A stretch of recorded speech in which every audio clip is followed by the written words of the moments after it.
आपके घर बचपन में कोई बच्चा चीखता था बहुत जोर जोर से बिला वजह? नहीं चीखती थी। अच्छा, आप ही चीखते थे, ठीक है। या खौफ से चीखते थे या डर से चीखते थे या वैसे ही चीखते रहते थे जैसे मैं अभी चीख गुस्से रहे से हैं? चीखती थी। गुस्से से चीखते थे, ठीक है, अंदर से रेज था, ठीक है। जब रेज आती थी बहुत। जब रेज आती थी तो आवाज़ बदल जाती थी, हाँ या नहीं में जवाब दे दें। बिल्कुल बदलती थी। हाँ, बदलती थी, ठीक है। मुंह नोचा है कभी आपने अपना नाखूनों से? नहीं, बाल? लेकिन मारा है मैंने अपने आप को बहुत, बाल भी वही, खींचे हैं अपने आप के। देखें जितना पूछूं उतना जवाब दे दें, बड़ी मेहरबानी होगी, जी, क्योंकि फिर वो पता नहीं ओके। चलता कि क्या कहते हैं उसे, कि मुझे पता नहीं चलता कि बहाव सही चल रहा है और मुझे आपको ये जवाब आता है वो मेरे को समझ में ही नहीं आता क्योंकि पूछा ही नहीं था वो। अच्छा, दोबारा पूछ रहा हूँ कि बाल खींचते थे, मुंह नोचते थे, हाँ या नहीं? यस। ठीक है।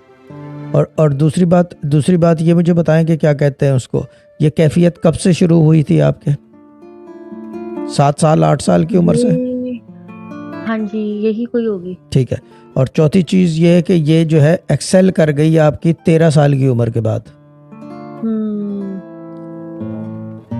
क्या समझ में नहीं आया? जी जी। ठीक है। और ये बंद कब हुई है फिर?